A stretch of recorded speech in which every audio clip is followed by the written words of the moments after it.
जो अमेरिका अपने ही नाटो संगठन के सहयोगी फ्रांस को धोखा दे सकता है, तो फिर वही अमेरिका भारत को भी धोखा देने में संकोच नहीं करेगा। ऐसे में धोखेबाज अमेरिका के साथ भारत अपने पुराने सहयोगी रूस के द्विपक्षीय संबंधों की कुर्बानी देकर अमेरिका के साथ अपने कदम आगे नहीं बढ़ा सकता। यही वजह है कि भारत आज भी मल्टी एंगेजमेंट पॉलिसी के आधार पर किसी भी देश के साथ अपने द्विपक्षीय संबंधों को आगे ले जा रहा है।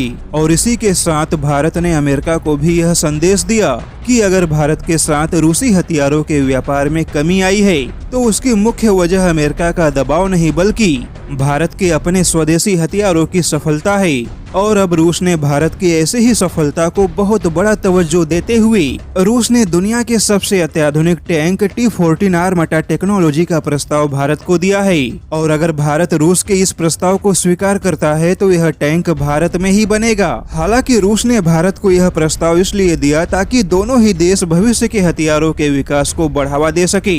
जैसा कि T-14 आर्माटा को भविष्य का टैंक भी कहा जाता है, क्योंकि यह टैंक न केवल दुनिया का सबसे एडवांस टैंक है बल्कि इस टैंक को रिमोट कंट्रोल के माध्यम से भी चलाया जा सकता है। रूस ने 2015 में अपने आर्माटा टैंक को दुनिया के सामने पेश किया था, लेकिन 2021 में यह टैंक इतना एडवांस बन चुका है कि यह टैंक खुद को ड्रोन हथियारों के हमले से बचाने में सक्षम है।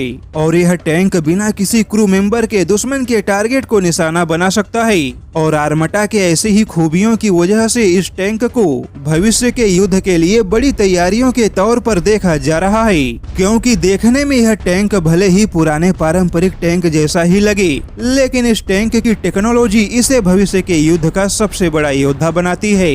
और अब इस बात की पूरी संभावना है कि भविष्य के सबसे बड़े योद्धा का निर्माण भारत में ही होगा, क्योंकि अब रसिया भारत के साथ मिलकर रक्षा क्षेत्र से जुड़े अत्याधुनिक विनिर्माण को बढ़ावा देना चाहता है।